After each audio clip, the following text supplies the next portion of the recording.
Hi everyone, my name is Sagi and welcome back to Divine Reflection. We are in session number 5. In the past 2 sessions we have been focusing on our spiritual structure. In this session we'll be touching our thought processes according to Kabbalah. We're going to learn about the mechanisms in our mind that create thoughts, feelings, and actions. This information, together with the information we learned thus far on the spiritual structure, will give us adequate information and terminology to start learning the practical tools of divine reflection. With those tools, we're going to perform evaluation of our thoughts and feelings and be able to understand the root cause of negative experiences. We're going to spend some time better understanding what we call reality. We take what we see and feel and smell, hear and taste for granted. We are sure that what we interpret with those senses is our reality. However, many times in our life, you might encounter events that others interpret very differently than you. Even though they were present in the same room as you were, and also think how many times they interpreted those events completely differently, to the opposite direction than you did. So let's see, what is it exactly that we grasp with our senses and put it in the right perspective.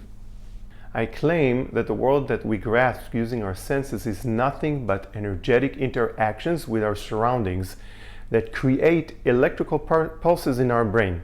The imaginative force of our brain produces images and thoughts and pictures, maybe also worldviews and mindsets based on what our senses receive. So let's dive in and explain that a little better. First, our senses are sensors. They have limitations to what they can detect. The eyes, for example, can only detect light on a specific range of wavelength. We cannot see infrared or ultraviolet light, even though we know it's here, it's all around us. Our ears, for example, can only detect sound waves in a certain range of wavelengths. And our smell is also limited. We know that other animals have significantly superior sense of smell than the sense of smell that we have, and they can detect and they can smell things that we don't. And the same is also true for taste and feel. So right from the beginning, what we grasp in our mind is very limited to the sensing limits. And thank God it is the way it is, because imagine we'll be detecting or sensing all the radio frequencies in the air, or the cell phone radiation, or all the other types of signals running through the air all the time. We won't be able to function. Having said that, there are things we are perfectly aware of that they exist, even though we cannot detect them. For example, electricity or electromagnetic radiation. So we know they're here, but we can't see them. Secondly, all that we think we detect with our senses is not the actual signal that was detected by the sense, but a translation of that signal to an imagination in our mind. The sounds of music we hear in our brain, for example, are not exactly sound waves. It's a translation of sound waves to electrical pulses in our brain that create a song in our mind. Or, for example, what we see with our eyes. We detect the light waves with our eyes, but then those waves are translated into electrical pulses in our brain, and then the brain creates an image, kind of similar to the function of a digital camera. And when we feel something on our skin, it's actually also an energetic reaction translated again to electrical pulses by our nervous system. Therefore, every experience we have grasped by our senses is actually an energetic transformation from one type of energy to another type of energy. Light, sound, hot, cold, smell, it's all translated to electrical energy. And from this information, we can say that anything we grasp using our senses is subjective to our body and mind, and can be very different between different people and different creatures. What two persons call the red color, for example, can be seen very differently by those two people. They just call it red, but they have no idea how the other person really sees it. Let's talk about what is really a material also. We have a feeling that what we touch and feel, if we feel that it's hard or soft or hot or cold, is an actual material. Let's try to understand a little bit what is exactly what we think we feel or we see or hear. An atom of each material in this universe is made of two main elements. One is the nucleus, that is combined of two electrical particles that are called protons and neutrons.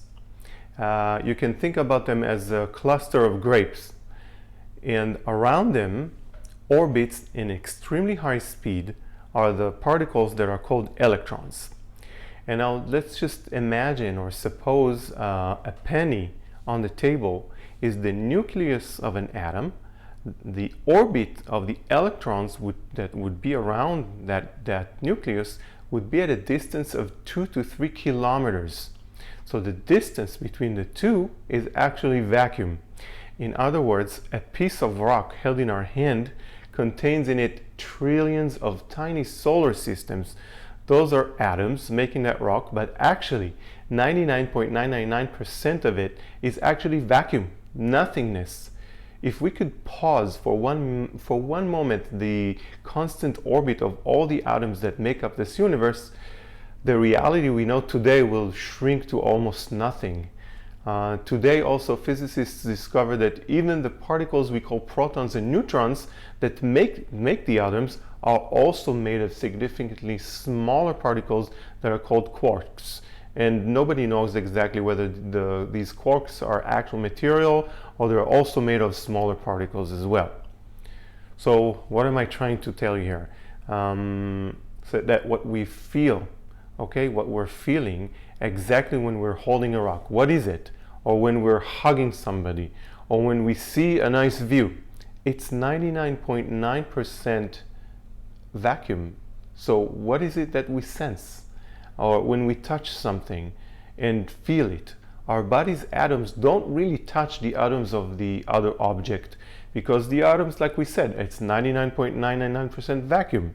So instead, our body's nervous system is translating the energetic interaction, the repelling energetic forces between our body and the item to electrical pulses, and the imaginative power of our brain translates those electrical signals into terms such as hard or soft, cold or hot, etc. And that is also true for hearing and smell and feel and taste.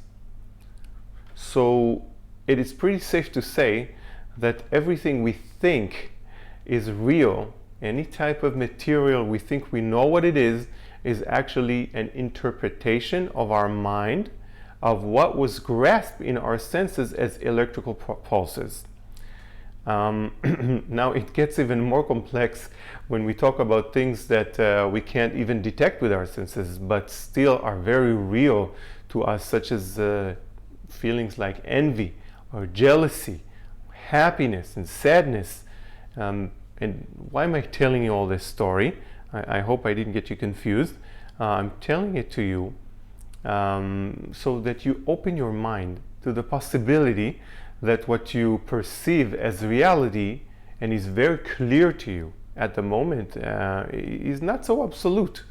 And if that is true, then that opens up an opportunity for you to embrace other interpretations of what is happening to you in your reality. When you're consciously open to other interpretations of your reality, you can start the process of analyzing what is happening to you and what active actions you can take to change the situation you're in. Okay, let's learn one more thing about the way our mind works. I call it the apple test. So I'm going to ask all of you right now to close your eyes. Please close your eyes. And for the next 30 seconds, think only about an apple. You don't have to think about the apple in this picture or any apple that you want to imagine. I'll be quiet for the next 30 seconds, so let's start the process. Let's go.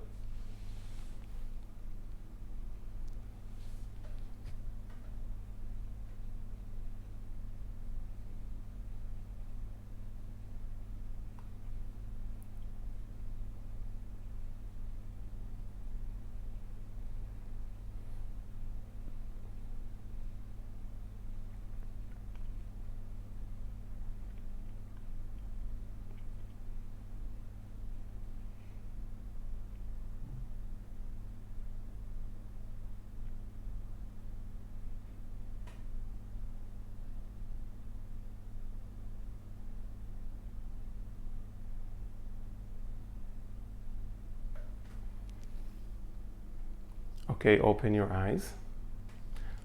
Good morning. Let's analyze together what was happening to us during those 30 seconds. How many of you were able to keep the thought of the apple for the whole 30 seconds? Or did you have any thoughts about anything else other than the apple? Maybe you were thinking about the fact that I was waiting for actually more than 30 seconds, right? Or maybe thought snacking about other things, like why is this important? From other tests that I've done live with people, to the most part, people find it hard to hold the thought only about the apple for 30 seconds. And we can identify 3 defined stages in our thoughts. The first stage is that we were concentrating on the apple. That's number 1. The second one is our mind was wandering off of the apple, and we didn't notice that we're not thinking about the apple anymore. That's the second one. And the third is that we noticed that our mind was wandering off, and we went back to thinking about the apple. This small test shows you how hard it is for us to focus on a thought in almost a sterile situation where we're sitting quietly trying to concentrate on something. So, can you imagine what is happening to you on any moment of the day when you have so many distractions? What is really managing your thoughts? Is it really your consciousness? So what is really managing our thoughts? Is it really our consciousness? I can generally say that our unconsciousness is the main producer in the movie of our thoughts. It is not the consciousness that decides, to the most part, what is it that we're thinking about. Therefore, to the most part, the generator that generates our thoughts, feelings, and reactions and actions is almost fully automatic. We do not have a good control over the wheel. Our consciousness is not in the driver's seat. In this course, we will learn slowly to take control over this car. We're going to sit in the driver's seat and take better control on the process. One more thing that we have to understand is that our thoughts are linear, meaning we cannot hold in our mind 2 thoughts at the same time. So to all of you multitaskers, just know that this is a limitation in our processor. And yes, women are better than men at it, but still, we can only hold 1 thought at a time. And each and every moment, there's a fight over our thought between the automatic processes of our unconsciousness and our consciousness.